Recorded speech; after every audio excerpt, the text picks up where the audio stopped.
صلی علی محمد آل محمد عجل۔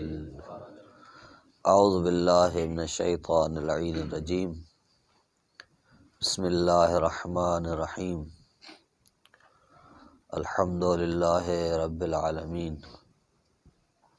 وصلی اللہ علی سیدنا محمد وآلہ الطیبین،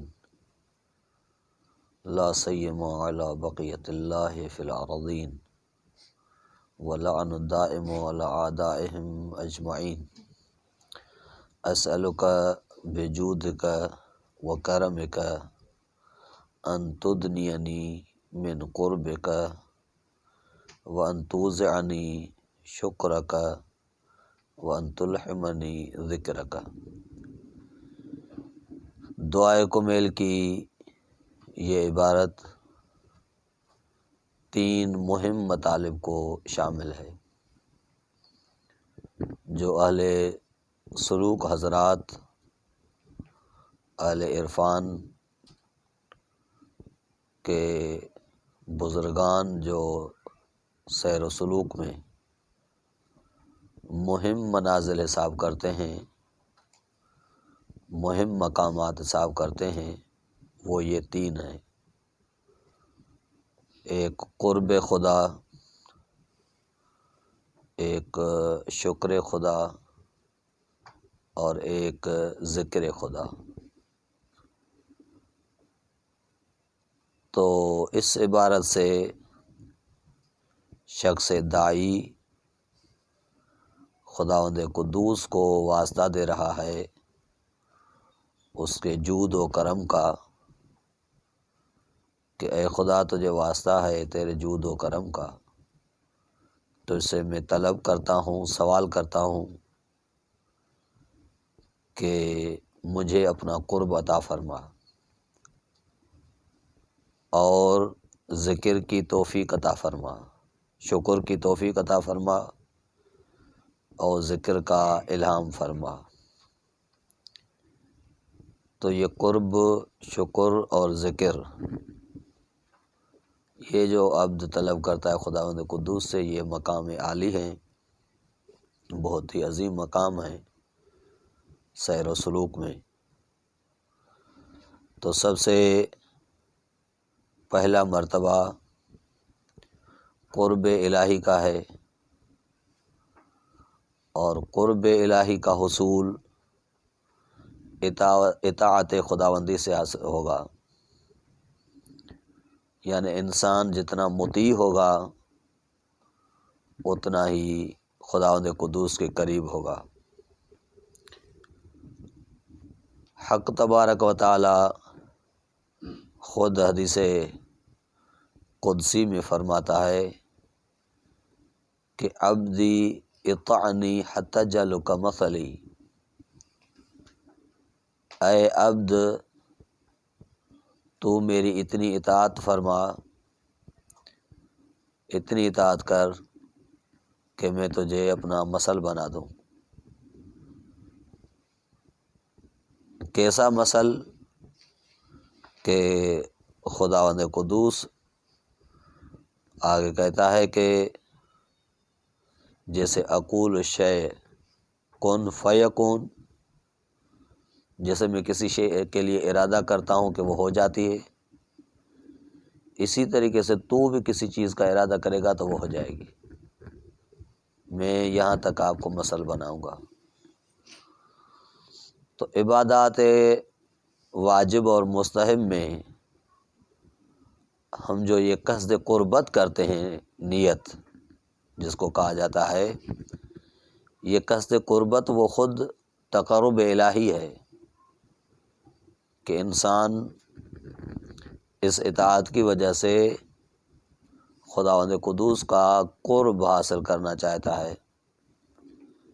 بالخصوص ایک لمبی حدیث ہے قرب نوافل کے نام سے، کہ نوافل اسی وجہ سے مستحب اور لازم ہیں تاکہ انسان اللہ تبارک و تعالیٰ کے قریب ہو جائے۔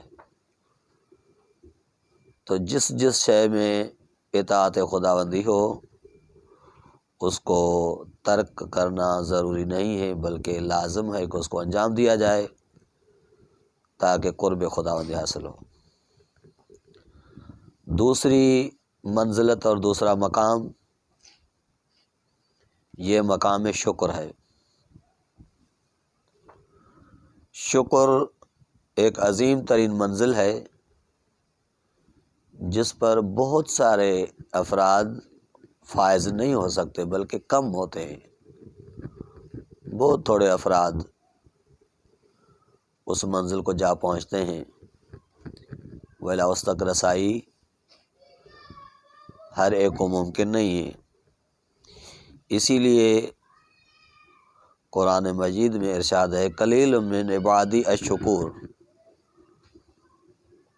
وہ جو شاکر بندے ہیں میرے عباد میں سے وہ قلیل ہیں، وہ تھوڑے ہیں۔ سبا آیہ نمبر 13۔ تو وہ عبد جو شاکر ہوں، منزل شکر پر ہوں، وہ کثرت میں نہیں ہے، یعنی یہ منزل ہر ایک کو حاصل نہیں ہوتی۔ اور بھی آیہ گرامی میں ارشاد رب العزت ہے کہ ان شکرتم لازیدنکم وان کفرتم ان عذابی لشدید، اگر تم شکر گزار رہو گے تو نعمات میں اضافہ ہوتا چلا جائے گا، اور اگر تم کفران نعمت کرو گے تو میرا عذاب شدید ہے۔ تو ظاہراً نعمات پر شکریہ بجا لانا، جو شکریہ فقط زبان سے نہ ہو بلکہ ارکان اور اعمال سے انسان کا شکریہ ظاہر ہو، کہ ہر شے کا شکریہ اس طریقے سے ہوتا ہے۔ مثلاً ایک کا شکریہ زبان سے ہوتا ہے کہ خداوند قدوس جو نعمت عطا فرماتا ہے اس کے مقابلے میں انسان شکریہ بجا لائے۔ ایک مرتبہ کوئی نعمت دیتا ہے خداوند قدوس، مثلا سواری عطا فرماتا ہے، تو اس کا شکریہ یہ ہے کہ اس پر انسان استعمال کرے، اس کو سوار ہو اس پر۔ اس طریقے سے یہ شکریہ ہے، خداوند قدوس ہے۔ تو شکریہ منحصر بے الفاظ نہیں ہے، اور عقلاً شکریہ لازم اور واجب ہے، کیونکہ جو بھی منعم ہو دنیا میں تو عقل انسان پر یہ لازم کرتا ہے کہ اس کا شکریہ بجا لایا جائے۔ تو جو منعم حقیقی ہے، جو در حقیقت سب نعمت دینے والا ہے، اس کا شکریہ بطریق اولا واجب ہے کہ شکریہ بجا لایا جائے۔ امام صادق علیہ الصلوۃ والسلام سے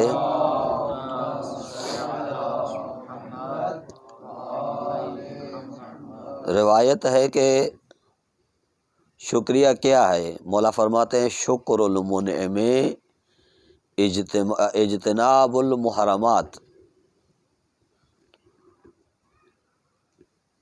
مولا فرماتے ہیں کہ ایک منعم کا، نعمت دینے والے کا خداوند قدوس مراد ہے، منعم کا شکریہ یہ ہے کہ محرمات جو اس نے چیزیں حرام کی ہیں اسے آدمی اجتناب کرے۔ شکر المنعم اجتناب المحرمات۔ و تمام شکر، آگے فرماتے ہیں و تمام شکر قول الرجل الحمد للہ رب العالمین، اور کمال شکر یہ ہے کہ انسان عطائے نعمت پر شکر الحمد للہ رب العالمین کہے۔ یا مثلاً پیغمبر اعظم سے سوال ہوا کہ آیا شکر کے لیے کوئی حد مقرر ہے کہ اگر ہم اسے انجام دیں تو شاکر بن جائیں؟ تو پیغمبر نے فرمایا کہ نعم، شکر کے لیے حد ہے، قیل ما ہوا، سوال ہوا کہ وہ حد کیا ہے؟ فرمایا یحمد اللہ علی کل نعمت علیہ، جو بھی خداوند قدوس نعمت عطا فرمائے، وہ اہل میں سے ہو یعنی اولاد میں سے ہو یا مال میں سے ہو، مال اور اولاد میں سے جو بھی خداوند قدوس نعمت عطا فرماتا ہے اس کا شکریہ بجا لانا، یہ شکر کی حد ہے۔ یا ایک روایت میں ہے کہ جناب موسیٰ علیہ السلام کے پاس وحی خداوند قدوس آئی، اوحی اللہ عز و جل الی موسیٰ یا موسیٰ، اے موسیٰ میرا شکریہ بجا لا،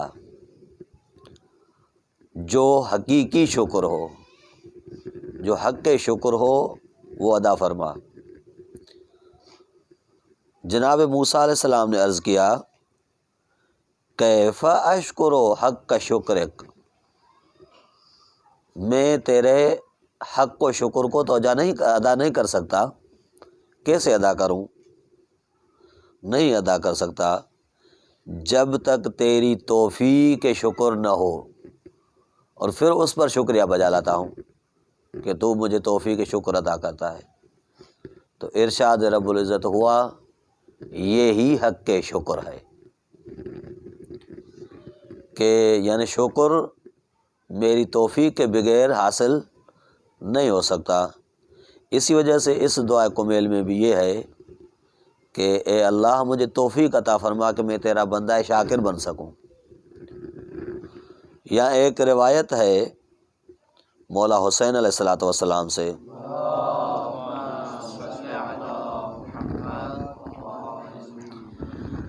کہ اے اللہ اگر میں کوشش کروں ان کے ساتھ مل کر جو تیری نعمات کا شمار کرتے ہیں، نعمات کی گنتی کرتے ہیں،